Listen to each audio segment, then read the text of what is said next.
Informations sur les concepts de notre tradition païenne. Notre tradition spirituelle est basée sur le chamanisme, la mythologie, et comporte des notions philosophiques de bouddhisme et de luciférisme. Nous sommes animistes, et en tant que tels, nous respectons la vie sous toutes ses formes. Contrairement aux rumeurs infondées, nous ne sommes pas satanistes. Notre volonté est simplement d'affronter les ténèbres au début de notre initiation, dans le but de mettre en lumière la part sombre de notre esprit afin d'en combattre ses déficiences. Ce qui nous permettra ensuite de nous élever progressivement et de façon authentique et transparente vers la lumière. Car long est le chemin qui des ténèbres conduit à la lumière. Et il faut reconnaître ses faiblesses, pour pouvoir s'en affranchir, ceci afin de ne pas vivre dans l'illusion d'une pseudo-sagesse. Nos pratiques sorcières nous permettent d'améliorer notre quotidien en se basant sur les pratiques ancestrales de l'humanité.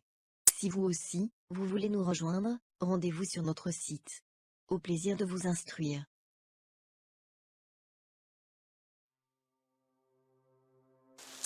Bonjour les Wiccans, alors j'espère que vous allez bien.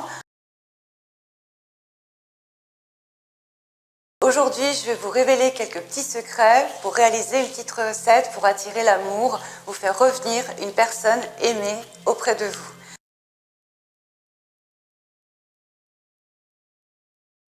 Alors voici déjà les accessoires et ingrédients que vous aurez besoin pour réaliser ce rituel. Alors prenez note, si vous avez besoin, ou mettez la vidéo en pause.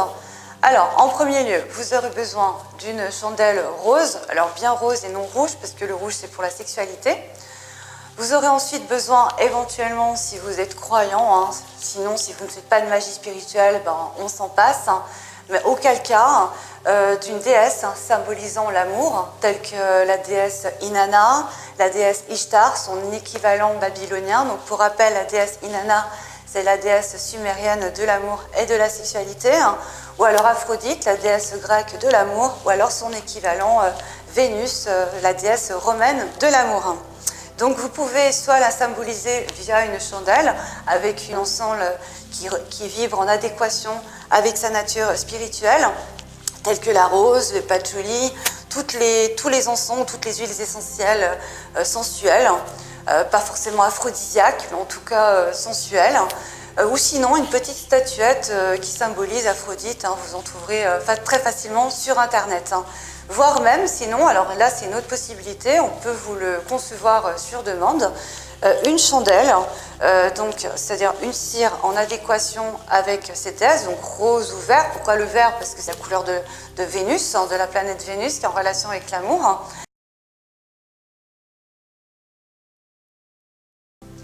Une fois que ça c'est fait, bien là, si vous êtes spirituel comme nous, parce que bon, nous on ne fait pas de prosélytisme, on vous dit comment on procède, mais si vous êtes athée, on respecte, c'est à vous de voir. Si vous l'êtes, il faudra invoquer votre Dieu. Alors nous, chez nous, notre déesse c'est Inanna et notre Dieu c'est Lucifer. Alors attention, comme je le dis à chaque fois, il ne s'agit pas de l'ange révolté du christianisme, du Lucifer chrétien, non, il s'agit de l'ancien dieu Phosphoros de la lumière, le dieu grec. Donc ce n'est pas le diable. Donc le diable, entre parenthèses, il a été créé par le prophète Zarathustra, c'est Ahriman. Voilà, donc ça c'est un plus pour ceux qui ne savent pas comment tout cela est apparu. À la base, donc je le dis entre parenthèses, les dieux dans le chamanisme, parce que notre religion c'est la plus ancienne, elle rejoint les premières sociétés matriarcales. À la base, dans le chamanisme, comme dans les sociétés polythéistes d'ailleurs, les dieux étaient polyvalents. C'est-à-dire qu'ils pouvaient être aussi bien bons que mauvais, donc yin-yang, dans le mal il y a le bien, et dans le bien il y a le mal. Il n'y avait pas un dieu qui symbolisait le mal, comme le Satan actuellement, comme le dieu Jéhovah par exemple actuellement, et un diable qui symbolisait le mal. Ça n'existait pas. Donc ça c'est arrivé depuis le prophète Zarathustra. Ça a été ensuite suivi par le mazdéisme, qui a créé, qui a fondé la notion bien-mal. Donc ça a densifié un peu tout ça, si vous voulez. Et ça, c'était 1500 avant les premières religions monothéistes. En premier, le judaïsme, ensuite le christianisme et enfin l'islam. Donc nous, on est bien avant tout ça. Donc évidemment, c'est évident, une fois qu'on connaît notre concept, c'est évident que chez nous, il n'y a pas de diable. Donc on le rappelle, Lucifer, pour nous, ce n'est pas le diable. Donc là, je reviens à ce que je disais juste précédemment. Vous pouvez donc prier les dieux. Donc chez nous, on va prier Phosphoros et Inanna. Donc Lilith, ce n'est pas une déesse, c'est l'esprit du vent. C'est le bras droit de la déesse Inanna, tout simplement. Beaucoup de gens croient que Lilith est une déesse, mais ce n'est pas une déesse. Pas du tout, c'est son bras droit. Voilà, une fois que vous avez prié les dieux, et bien là, vous allez offrir une offrande. Donc, comme je vous disais, des plantes, des pierres, mais tout ce qui soit en adéquation avec la nature de Inanna. Si vous souhaitez d'invoquer Lucifer, eh bien, ce sera des plantes de Vénus ou du Soleil, parce que Lucifer est lié au Soleil. C'est que le Lucifer diable qui est lié à la Lune. Et oui, à ne pas confondre. Les cornes, la Lune, voilà. Le bouc, le Baphomet, tout ça, c'est la Lune. Mais lui, il est lié au Soleil. Donc le Soleil, bah, c'est toutes les plantes solaires. Voilà, tout simplement. Donc les plantes, vous regardez, vous avez des grimoires de plantes, vous en avez suffisamment gratuitement sur Internet ou dans l'espace VIP de notre site web. Donc http, je rappelle, prêtresse-du6sorcière.com, où là vous trouverez de nombreux ouvrages sur la phytothérapie et les plantes sorcières. Et là vous aurez juste à vous munir des plantes en relation avec le Soleil et Vénus, donc le Soleil pour Lucifer et Vénus, et pour Inanna, bah, les plantes de Vénus et de la Lune, parce que les déesses, la plupart des déesses sont liées au yin, et le yin c'est lié à la Lune, donc le lundi, le yang, le Soleil, le dimanche. Pour les rituels d'amour, eh bien, on invoque un jour de vendredi, ça j'ai oublié de vous le préciser. Donc il faudra réaliser votre rituel un vendredi en lune croissante.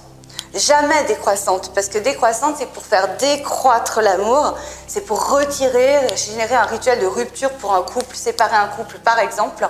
Ici, le but n'est pas de retirer l'amour, mais de l'acquérir, de faire revenir quelqu'un vers soi.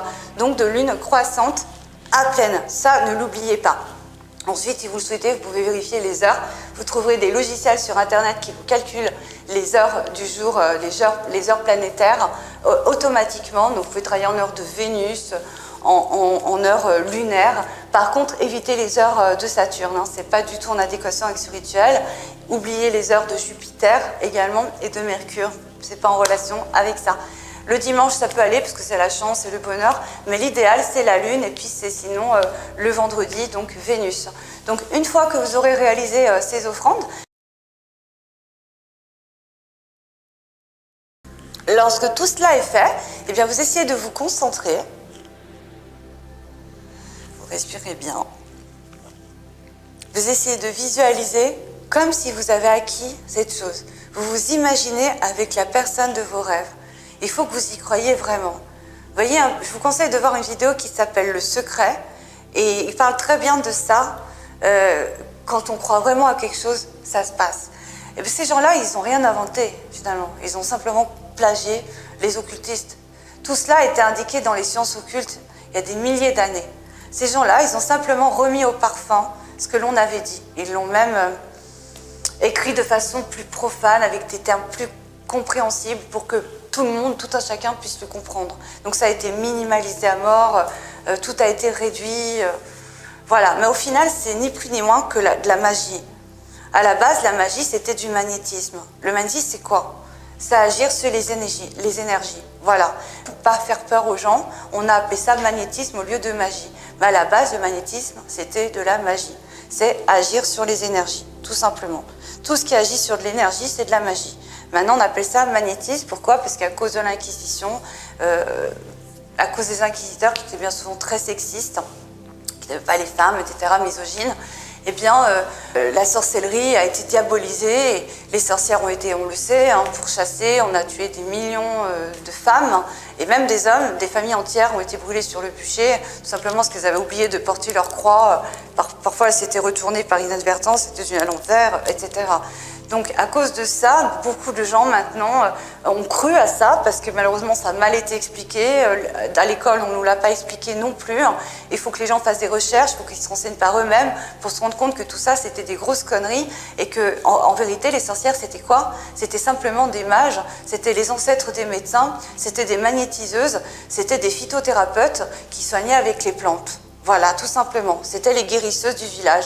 Elles soignaient les villages. Après, comme dans toute profession, même à l'heure actuelle, vous trouverez des médecins mauvais qui revendent des organes, qui prennent des organes à des gens pauvres qui leur arrachent les yeux pour les vendre aux riches.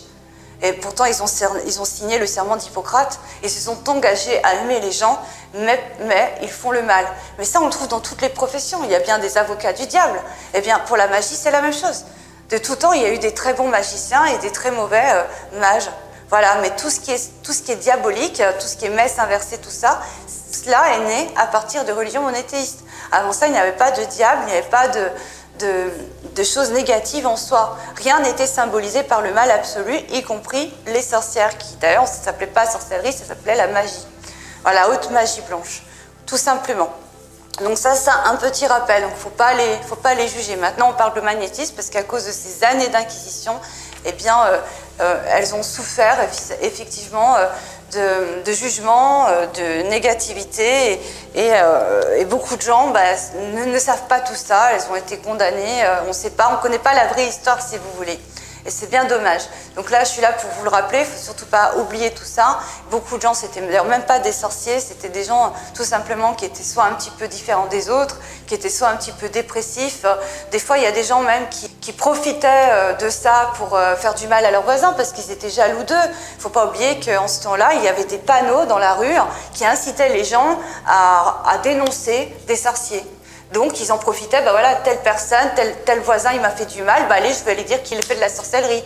Ma femme de ménage a juré au nom de Satan, tiens, je vais dire que c'est une sorcière. Donc, n'importe qui était condamné sur le bûcher, en sachant que les inquisiteurs touchaient de l'argent avec ça. Donc, leur but, c'était qu'il y avait le plus de personnes possibles qui soient condamnées.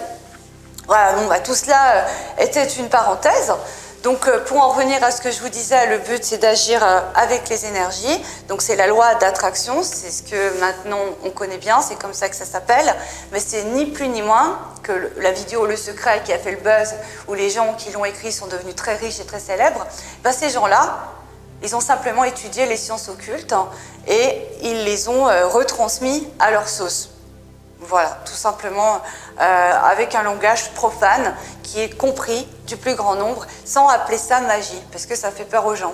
Et de fait qu'ils n'ont pas appelé ça magie, ils ont dit loi d'attraction comme magnétiseur, magnétisme, ça plaît aux gens. Mais c'est ni plus ni moins que la magie, et c'est les sciences occultes, c'est les mages de l'Antiquité, bien avant, qu'ils avaient déjà fondé ce concept de travailler avec les énergies. Voilà, qui sont partout.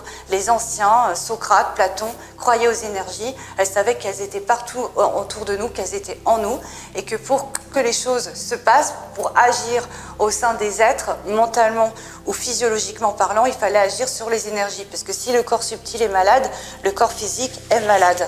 Le corps que l'on voit là, le corps physique, c'est ni plus ni moins d'ailleurs que de la matière vide, il ne faut pas l'oublier, en physique quantique, ça a été prouvé par la physique quantique. Simplement, c'est une matière qui est plus dense. Les autres corps sont plus subtils. Mais au final, le corps que l'on voit, c'est le plus petit de tous nos corps, parce que le corps causal fait 1 mètre autour de nous. Donc ce que l'on voit est le plus petit. Mais ce n'est pas parce qu'on ne le voit pas, les médiums les voient, on voit l'aura. L'aura, c'est une manifestation du corps éthérique, des chakras. Ce n'est pas parce qu'on ne le voit pas que ça n'existe pas. Les poissons, où ils vivent, ils ne nous voient pas. Pourtant, on existe bien.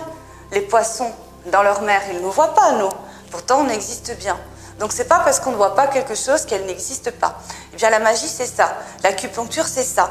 On prend le corps dans sa globalité et le corps physique, avant qu'il soit malade, c'est le corps éthérique, les corps subtils qui sont malades, tout simplement parce qu'ils sont autour de nous, ils sont plus ronds que nous. Et c'est la maladie, elle touche avant tout les corps subtils et ensuite, ça va dans les corps physiques. Et mentalement, c'est pareil.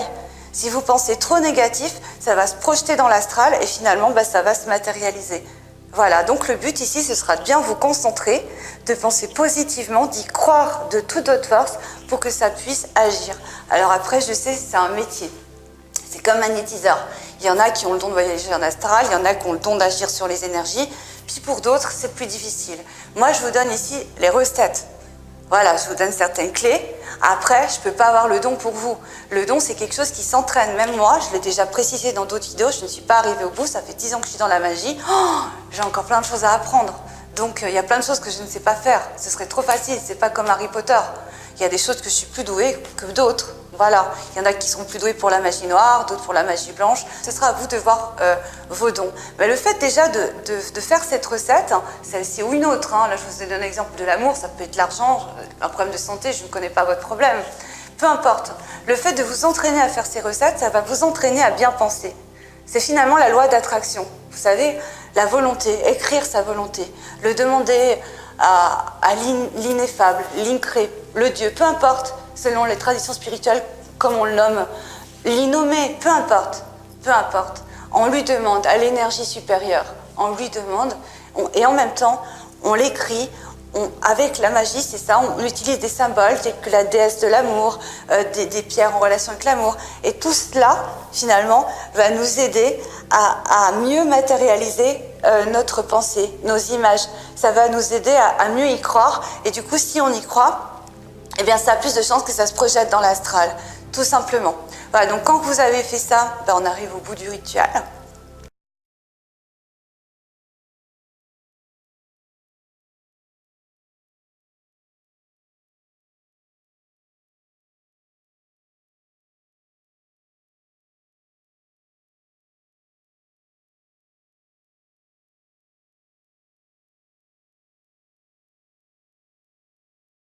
Et une fois que ça c'est fait, eh bien voilà, il n'y a plus qu'à attendre. Essayez de le faire régulièrement en lune croissante et en vendredi. Bien écoutez, j'espère que ce rituel, que cette recette vous aura été utile. Si vous avez des questions, comme d'habitude, je vous renvoie à vous rendre en commentaire sous la vidéo et j'y répondrai dès que possible. Je vous embrasse très fort et je vous dis à bientôt pour un prochain cours.